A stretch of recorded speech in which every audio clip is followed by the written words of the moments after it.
Bonsoir à toutes et à tous, bienvenue à cette édition, le sommaire.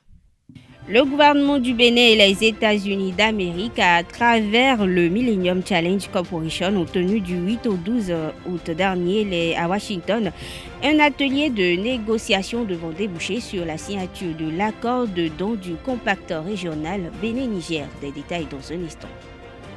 La situation des aspirants au métier d'enseignant préoccupe la Fédération des syndicats de l'éducation nationale. Elle organise à cet effet un meeting demain mercredi à la Bourse de travail en soutien aux AME.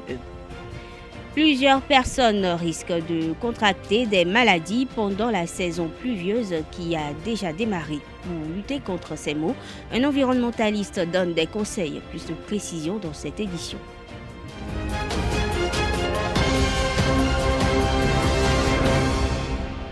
Le comité de pilotage du compact régional Bénin-Niger, présidé par le ministre d'État Abdoulaye Biotchane, était à Washington du 8 au 12 août dernier, où il a tenu avec les États-Unis à travers le Millennium Challenge Corporation un atelier de négociation devant déboucher sur la signature de l'accord de don du compact. Il faut préciser que ce comité a pour première mission de formuler le dit programme qui consiste entre autres à évaluer le système d'entretien routier mis en place au Bénin et proposer des solutions pour son amélioration. Selon le gouvernement béninois, le compact avec les ajustements de la délégation du Bénin sera présenté au conseil d'administration du MCC en septembre 2022.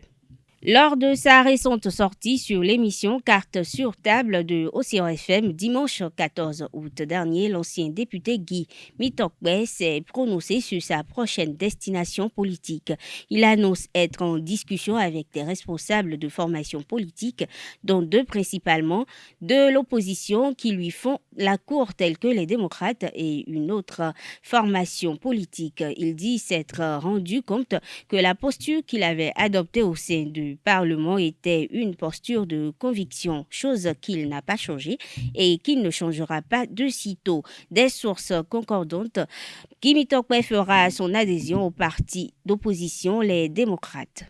Quelques citoyens de Cotonou ont livré leurs impressions sur les propos tenus par l'ancien député Guy Mitokbe. Suivez plutôt. Je dis bienvenue à l'honorable Guy Mitokbe, puisque moi je l'attendais déjà sur ce carrefour. Si par malheur il se retrouvait dans l'un des partis de la mouvance, il terminait comme ça politiquement. Je vais tout d'abord lui dire merci. Merci d'avoir déclaré qu'il est encore opposant. Je le croyais déjà dans le navire de la mouvance, mais hier dimanche il nous a confirmé qu'il est toujours opposant. Mais nous sommes là pour observer la suite de son parcours. Beaucoup d'éléments et d'événements prouvent qu'aujourd'hui, mon cher ami, président de Restaurer l'Espoir, avec Guy Mitokbe, ne sont plus des opposants. Pour nous, citoyens lambda, nous attendons que ce qu'on a entendu de lui là. Guy Mitokbe est parti de là-bas, dit qu'il est parti dans la mouvance, c'est sa mort totale. Ça, c'est sa mort. Mais nous sommes contents. Nous qui sommes un peu céphans, je dis un peu, céphans, nous voulons qu'il soit dans l'opposition pour que vraiment ça, lui d'hier, puisse payer. Pour le moment, moi, je ne peux pas dire qu'il est de la mouvance et il est de l'opposition. Vu sa déclaration, moi je ne peux pas dire qu'il est de l'opposition. Et je ne peux pas dire qu'il est de la mouvance pour le moment. Aujourd'hui, qu'on nous dise que Guy Mitokbe a de penchant pour les démocrates, nous bas peuple, non. Monsieur le président du parti des démocrates, Éric Roudeté, sois vigilant. Guy Mitokbe au sein des démocrates, et il sera bien accueilli, il sera bien atterri dans le tarmac, puisque c'est un jeune modèle. Pour le moment, il est modèle. Je lui souhaite la bienvenue au parti des démocrates. Je ne sais pas si les démocrates vont l'accepter. Là, sur ce point, je suis un peu sceptique que les démocrates l'acceptent. Mais vous savez, en politique, rien rien n'est impossible. Tout est possible. Et même l'impossible est possible en politique. J'ai accueilli l'honorable Mitokpe, je lui dis bravo. Bon séjour au Parti des démocrates. Tout compte fait, c'est qu'il est dans l'opposition. Tout compte fait. C'est notre souhait à nous. Qu'il soit démocrate ou tout ce que, mais dans l'opposition. On ne peut pas faire de l'opposition pour de l'opposition. Mais le régime a fait quelque chose. Sachons qu'il y a quelque chose qui se fait de bien. Sachons-le. Mais le reste, c'est de dire ce qui ne va pas. Tout n'est pas rose, effectivement. Je serais hypocrite si je vous disais que Patrice Talon n'a rien fait. Même un président élu en une semaine à la tête d'une république peut faire quelque chose. Quelqu'un qui est élu, même s'il fait une semaine, s'il fait un mois, il doit faire quelque chose. Peut-être les monuments qu'il a vus le jour là, l'a dépassé, raison pour laquelle il est en train d'apprécier. Donc sinon le premier tour, il était invité, il est parti à la cérémonie. Et je l'ai vu mais avec mes yeux, mais cela ne veut rien dire. Peut-être les monuments, les jardins qu'il a vus là-bas, bon, c'est ça qui l'embrouille, peut-être. Hein. Il n'y a rien d'étonnant. Vous savez, si vous êtes de l'opposition, si le gouvernement fait de bonnes choses, il faut apprécier. Vous devez critiquer. Si ce n'est pas bien, vous critiquez. Si c'est bien, vous appréciez. Même quand moi je suis ici, là, les gens me disent, mais quand tu interviens, tu es toujours au centre. J'ai dit non. Moi, si c'est l'opposition qui fait bien, j'apprécie. S'ils font mal, je critique. Si c'est le gouvernement qui fait bien, j'apprécie. Si le gouvernement fait mal, je critique. C'est comme ça, moi aussi. Et je pense que pour un bon démocrate, c'est comme ça que tu peux apporter ta contribution au pays. La Fédération des syndicats de l'éducation nationale organise ce mercredi 17 août 2022 à la Bourse du Travail un meeting de soutien aux aspirants au métier d'enseignant. La dite fédération entend examiner avec eux au cours de ce meeting leur situation de travail. Cette rencontre, selon le Creuset national des aspirants au métier d'enseignant, sera l'occasion de discuter des problèmes auxquels ils sont confrontés et de définir une stratégie de lutte afin de se faire entendre des autorités. Un message signé du secrétaire général du CNAME, Paterne Couton, qui indique que les AME souhaitent le paiement 12 mois sur 12 de salaire et des avantages ainsi que leur insertion dans la fonction publique. Les aspirants de la maternelle, du primaire et du secondaire général sont donc invités à une mobilisation. Le complexe touristique et attractif Agualande a célébré du 13 au 15 août dernier le festival de l'IAM. Au programme, plusieurs compétitions de rythmes musicaux, mais également des compétitions culinaires comme le concours du meilleur pileur d'IAM pilé et celui du meilleur mangeur d'IAM pilé. Ce reportage de Francis Fahami nous replonge dans cette célébration suivie. Le complexe touristique et attractif Agualande a célébré hier 15 août la fête de l'igname. Cette journée est marquée par l'igname pilé offert à tous les visiteurs avec la sauce qui a été achetée.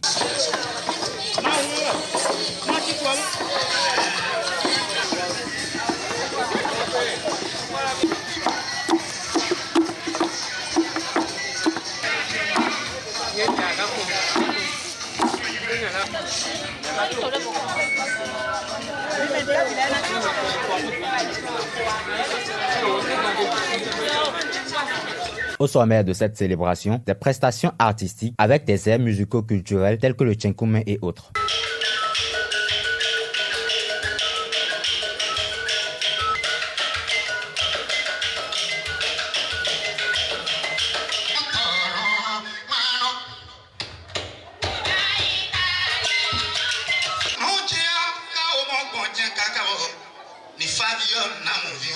Au cours de cette journée, le meilleur pileur d'igname a été distingué. Moi, je pense que je n'ai pas besoin de toucher ça là pour savoir que c'est de l'igname bien pilé. Parce que quand vous regardez derrière dans l'assiette, l'igname est bien arrondi et il n'y a pas de crasse. Ça prouve que c'est de l'igname bien pilé. C'est bon, l'igname est de qualité supérieure. Il a fallu distinguer également le meilleur mangeur d'igname pilé. Pour ce faire, il a été question d'ingurgiter 2 kg d'igname en 10 minutes, mais le premier record inscrit dans le livre Guinness des records est de 7 minutes. Cette première édition du festival de l'igname, organisée par Agualand, a été bien accueillie par les visiteurs.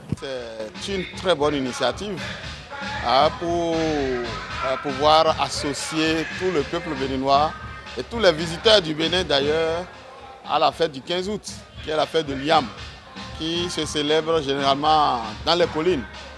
Vous voyez, nous qui n'avons pas pu faire le déplacement, qui étions occupés à des tâches entre le Zou et Cotonou, nous avons quand même pu assister à cette fête qui se déroule ici à Agualand. Et donc c'est une initiative à louer. Prévost Agua, directeur général du complexe touristique et attractif Agualand, précise ici le cadre de ce festival. Vous savez que le complexe touristique Agualand représente tout ce qui a trait au tourisme. Alors nous avons voulu commémorer, c'est-à-dire la fête de l'igname, qui se fait habituellement dans les collines, pour donner quand même la chance à tous les dignes fils, que ce soit des collines du sud, du nord et à l'est qui le fêtent, de pouvoir se retrouver dans un creuset auprès de Agualand pour fêter cela ensemble. Ce qui nous permettait de mettre en valeur le tubercule, c'est-à-dire l'igname, de toutes ses formes. Il faut le rappeler, ce festival a démarré depuis le 13 août dernier. Prévost Agua revient ici sur le cadre de cette célébration au micro de Francis Fahami. Le complexe touristique Agualand représente tout ce qui a trait au tourisme. Alors nous avons voulu commémorer, c'est-à-dire la fête de l'igname, qui se fait habituellement dans les collines, pour donner quand même la chance à tous les dignes fils, que ce soit des collines du sud, du nord et à l'est qui le fêtent, de pouvoir se retrouver dans un creuset auprès de Agualand pour fêter cela ensemble. Ce qui nous permettait de mettre en valeur le tubercule, c'est-à-dire l'igname, de toutes ses formes, dans le festival qui s'est tenu, c'est-à-dire du 13 au 15. Donc le 13 et le 14, l'igname a été présenté sous toutes ses formes, c'est-à-dire l'igname frit, le télibor, le ragoût d'igname et les autres, le wassa-wassa qui était représenté avec des exposants qui étaient là sur tout ce qu'il y avait comme diversité locale. Le 15 août a été marqué aujourd'hui par l'igname qui était offert à tout le monde, avec la sauce qui était achetée. On avait la diversité de viande qui était offerte, que ce soit la viande de brousse, c'est-à-dire le laco, la biche, et tout ce qui avait à faire le mouton, du poisson, où tout le monde était satisfait. Au niveau de cette célébration, nous avons connu quand même des prestations, puisqu'il y a eu un concours de divers groupes qui étaient présents, c'est-à-dire au niveau de Tinkoumé, nous avons les 5 grands ténors qui étaient au niveau des collines. Ensuite, au niveau de tout ce qui a trait, c'est-à-dire au Toba, qui était représenté, il y a 4 groupes qui étaient en compétition. Nous avons aussi le concours du meilleur pileur d'igname, le concours du meilleur mangeur d'igname, et nous avons nos femmes vaillantes, nos Amazones, qui ont pressé aussi pour nous montrer comment l'igname se pilait à 2, à 3, avec la chanson traditionnelle qui allait avec. Et que vous soyez béninois, que vous soyez étranger, c'est-à-dire Agualand est le pôle touristique, c'est-à-dire où tout est réuni. Vous avez tout ce qui a trait à la culture, vous avez tout ce qui a trait aux eaux, vous avez tout ce qui a trait à la faune, vous avez tout ce qui a trait à la flore. Et je reste pour rester, c'est-à-dire demander à tout public, que ce soit étranger ou béninois, de venir nous visiter, parce que nous avons beaucoup de pourcentages, beaucoup de choses à leur montrer. La fête a été belle, parce que tous les 10 fils étaient représentés aujourd'hui. Que ce soit de l'Est, du Nord, du Sud, tout le monde était représenté autour de l'igname. Ce qui était intéressant, c'est-à-dire, l'igname n'a pas laissé en marge que nous soyons des intellectuels, que nous soyons des cultivateurs, tout était représenté, l'ambiance était représenté. Je peux dire que la fête a été belle et qu'il y a eu un vrai succès pour la première édition. Les vacances constituent une période par excellence de repos et de divertissement pour les enfants, mais aussi d'éveil de leurs talents. À Womé, dans la commune d'Abomey-Calavi, la garderie Espace Tisagne a initié du 11 juillet au 13 août des enfants âgés de 7 à 13 ans à la réalisation des œuvres d'art grâce à l'appui financier de l'ONG Rayon de Sourire. Reportage Lariusa Diagueno et Richard Toron. La galerie Espace Design éveille le génie artistique des enfants pendant cette période de vacances 2022. Soutenu par l'ONG Rayon de Sourire, le promoteur et son équipe ont appris aux participants âgés de 7 à 13 ans à réaliser des tableaux d'art. J'ai dessiné un soleil couchant, accompagné des arbres. Tu as dessiné quoi? Un soleil levant. Un soleil levant. J'ai dessiné le soleil couchant. Avant d'obtenir ce résultat, les enfants ont reçu les fondamentaux de la création des œuvres d'art. On a eu la chance d'initier les enfants d'abord aux petits coquilles, les petits dessins qu'il faut réaliser pour au moins se distraire pendant 7 ans de vacances. Après ça, on a eu la chance de leur donner le plaisir d'aimer les couleurs, d'apprendre à pouvoir agencer les couleurs. Et c'est de ces étapes qu'on a eu à faire ces œuvres que ces enfants ont commencé par réaliser durant ces quelques temps de vacances qu'on a eu. C'est partant de ces cours de dessin qu'on a eu, de ces cours de mélange de couleurs qu'on a commencé par réaliser ces petits tableaux que ces enfants ont réalisés sur des petites toiles pour pouvoir mieux appréhender, mieux cerner ce qu'on leur a eu à dire pendant tout ce temps de vacances. Durant un peu plus d'1 mois, les encadreurs ont pris du plaisir à cultiver l'esprit créatif chez les participants. On a eu 5 semaines d'activité, 2 semaines pour l'initiation au dessin et 3 semaines pour la peinture. C'est une activité qui personnellement m'a passionné parce que d'abord travailler avec les enfants c'est quelque chose qui est vraiment émerveillant. Ça permet de voir le côté créatif des enfants timides qu'on arrive à sortir de leur coquille à travers des expressions de jeux de dessin, des expressions de jeux de couleurs et autres. C'est quelque chose qu'il faut vraiment pérenniser. L'ONG Rayon de Souris se positionne comme un partenaire financier de choix pour aider à une occupation saine des enfants pendant les moments de repos et de divertissement. Et pendant les vacances, nous avons estimé qu'il fallait occuper sainement les enfants à travers des activités d'éveil et d'épanouissement des enfants.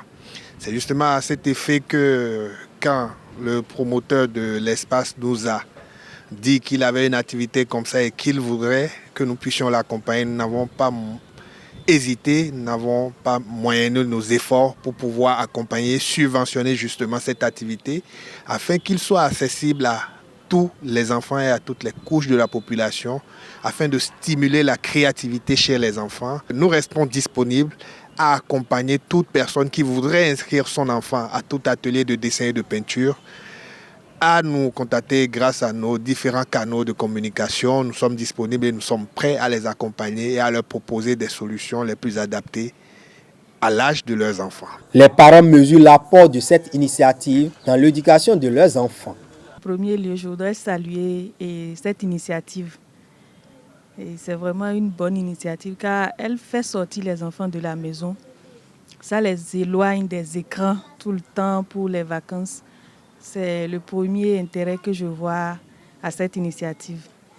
Et le second, c'est l'interaction entre enfants. Ils ne sont pas forcément venus des mêmes coins, des mêmes écoles. Et ils se retrouvent, ça leur fait une nouvelle ouverture. Donc je voudrais saluer, encourager les initiateurs de ce projet, leur demander de continuer et de vulgariser davantage pour qu'un public plus large soit atteint. Bon vent à eux. Les porteurs de ce projet d'initiation des enfants à la réalisation des œuvres d'esprit espèrent atteindre un nombre plus important lors de la prochaine session. La saison des pluies a déjà démarré au sud du Bénin, notamment à Cotonou. Elle n'aura pas seulement pour inconvénient d'envahir les maisons d'eau, qu'elles soient abondantes ou pas. Ces pluies augmentent la menace de contracter plusieurs maladies. L'environnementaliste Honora Agbotomé expose ces maladies et invite la population à prendre des mesures afin de les éviter. Prenons d'abord un puits.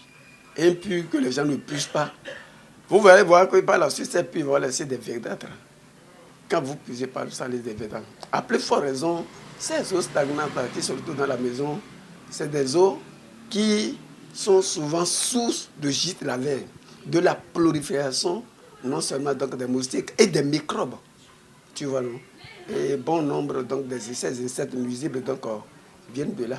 Et à commencer par nos ménages où la question des ordures ménagères, c'est-à-dire pour ceux qui n'entreposent pas leurs ordures ménagères donc dans des poubelles adéquates, tout part d'abord de là.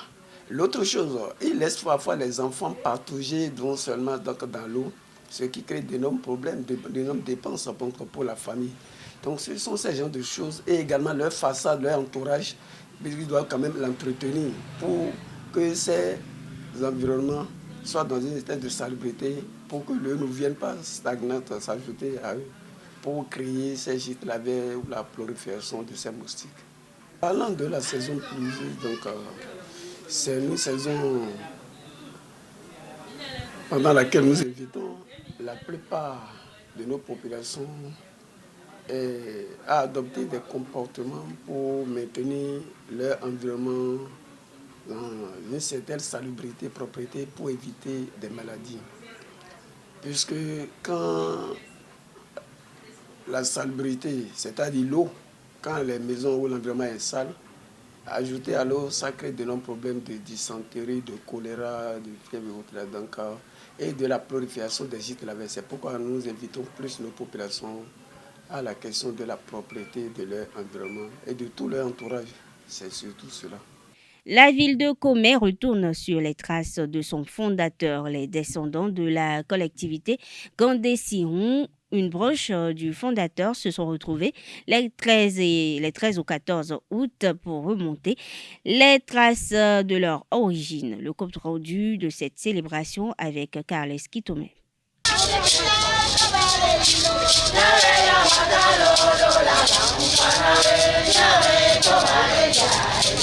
Cette caravane à travers les rues de la ville de Komé ce dimanche 14 août 2022. Cette caravane à travers les rues de la ville de Komé ce dimanche 14 août 2022 est l'une des activités marquantes des retrouvailles de la famille Gandé Sihon de Komé.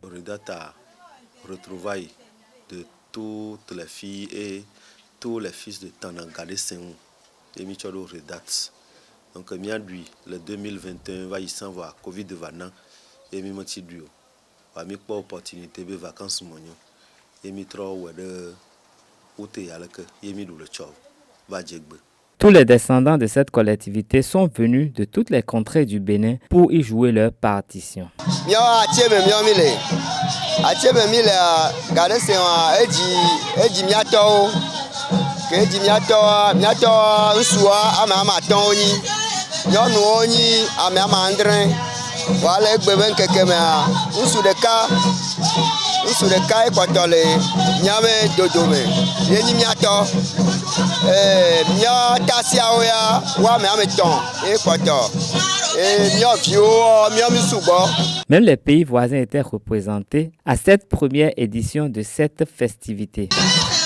De nɔnyele comme le fiele Gandé Sihon va home enɔnye tɔ akakpovi etsi dansi Anne Marie magblɔ bena eka ɖo me magblɔ be ka ɖo me egbe va sa magblɔ be ka me parce que première édition effectivement ne enu nyi tutu gba ɖe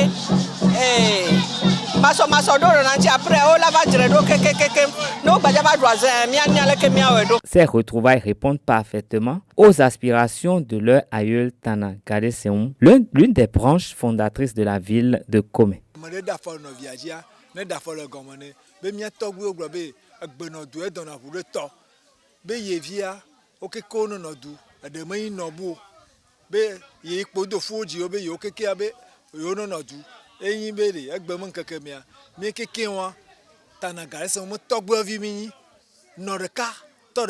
Ces rencontres s'achèvent sur de bonnes notes avec l'espoir qu'elle sera meilleure l'année prochaine. À présent, voici les actualités au Burkina Faso, au Mali, au Kenya et en Afrique du Sud qui font la page inter de ce 16 août. Une compilation signée Nassirine Fatoumbi.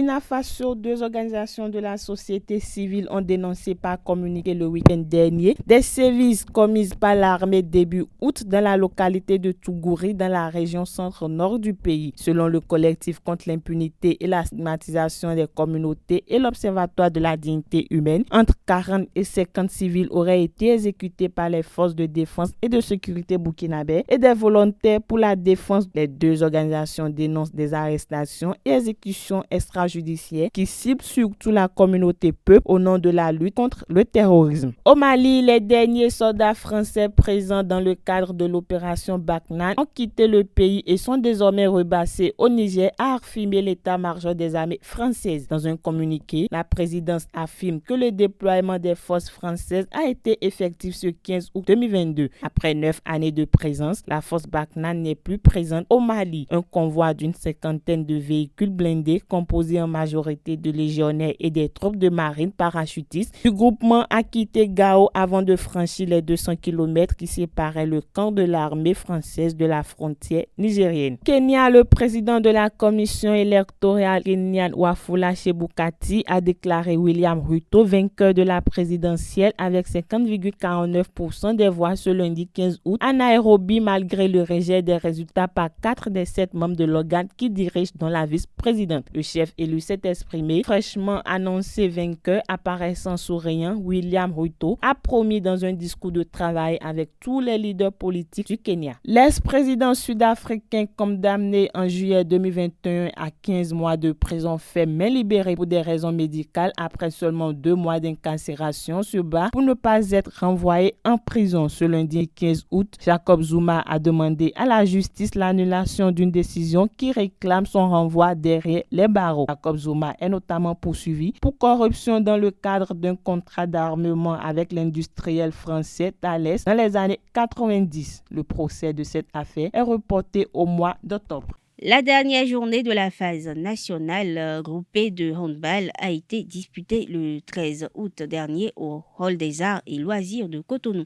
À l'arrivée, les Portugais s'inclinent chez les hommes face aux militaires d'Adidja à un but d'écart. Les dames portugais, quant à elles, ont battu les dames militaires 31-28. Reportage Colombe Oussou.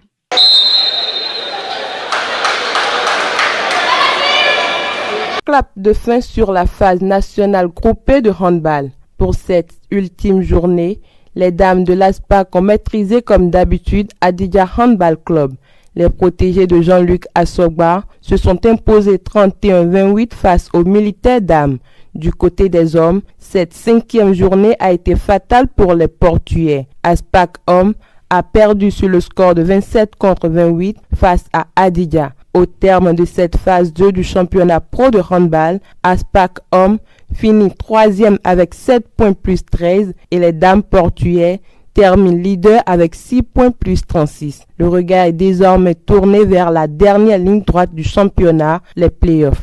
Il est vrai que perdre à un point d'écart, cela fait mal, mais la chance que nous avons est que cette phase groupée est préparatoire aux playoffs. Et ça nous permet de prendre la mesure de ce qui nous attend. Et comme par hasard, l'année dernière, pour cette même phase groupée, c'est Adidja qui a pris le meilleur sur ASPAC par un point d'écart. Cela s'est récidivé aujourd'hui, mais nous promettons le meilleur pour le play-off. Aucune équipe n'a démérité, même l'équipe classée 6e a titillé les grands.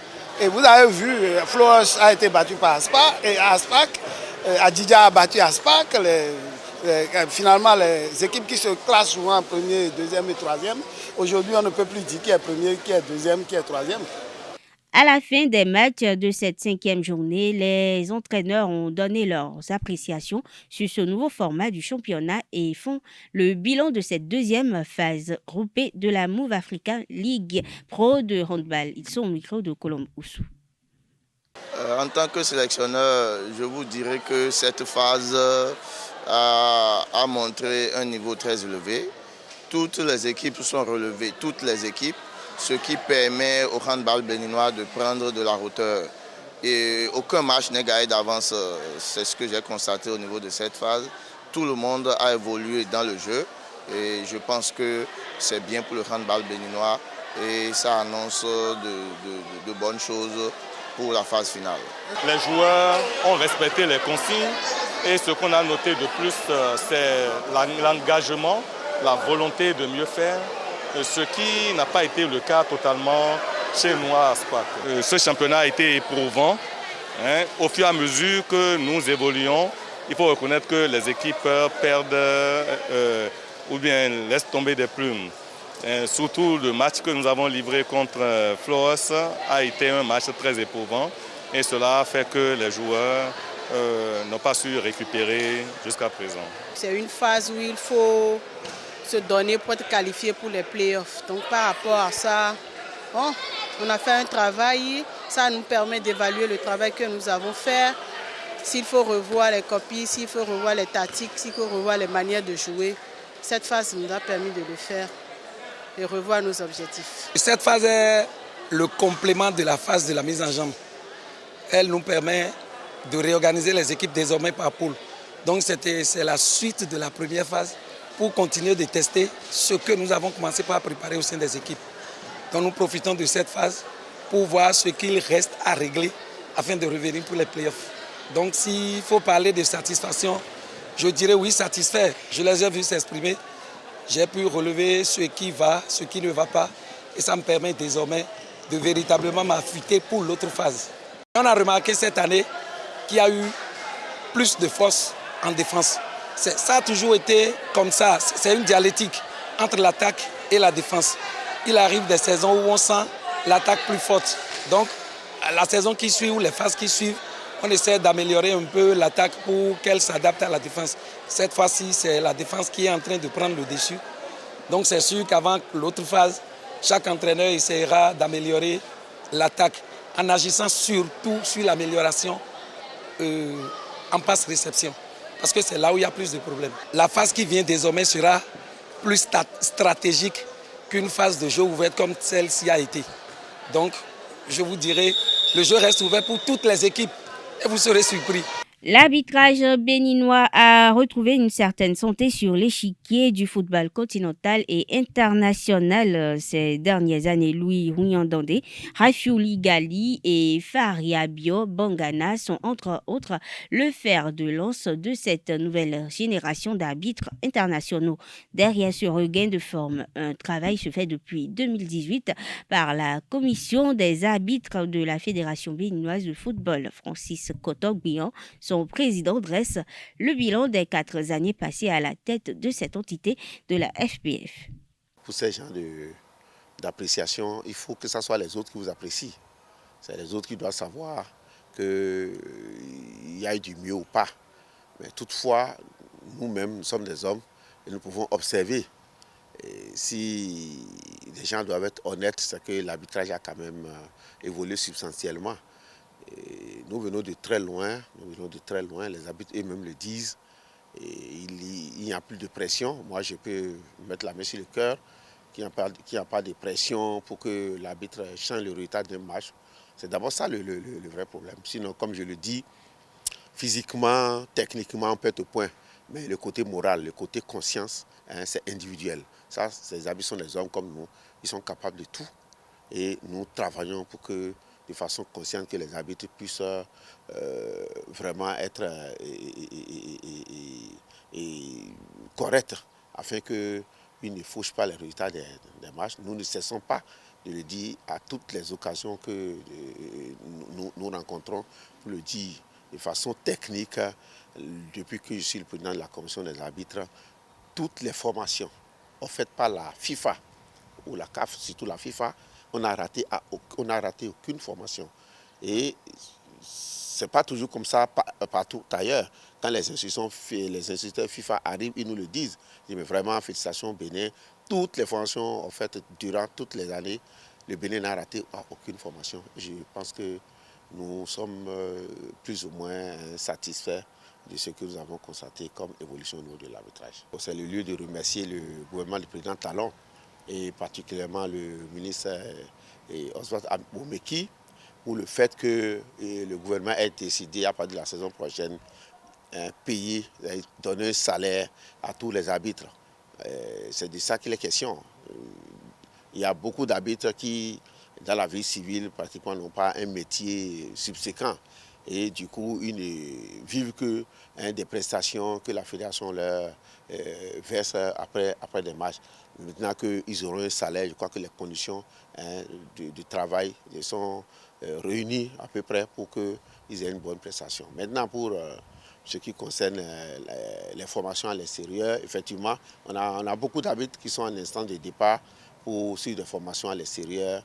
On a aussi beaucoup d'arbitres aussi qui sont déjà désignés pour certains tournois au niveau de la sous-région, pourquoi pas au niveau même de la CAF. Je pense que je suis satisfait. Moi, je dis toujours que le travail que nous sommes en train de faire ne sera pas perceptible immédiatement. D'ici 2 ans, 3 ans, 4 ans, que nous allons voir la plante que nous sommes en train de semer, on est en train de l'arroser, elle va commencer par donner de l'ombre et ensuite des fruits. Ce n'est pas immédiat. Notre travail sera perçu par la population, peut-être dans 4 ans, 5 ans, peut-être après notre départ. Mais je suis persuadé que ça ira de mieux en mieux. Mesdames, Messieurs, nous sommes à la fin de cette édition. Merci de votre attention. Excellente soirée à toutes et à tous.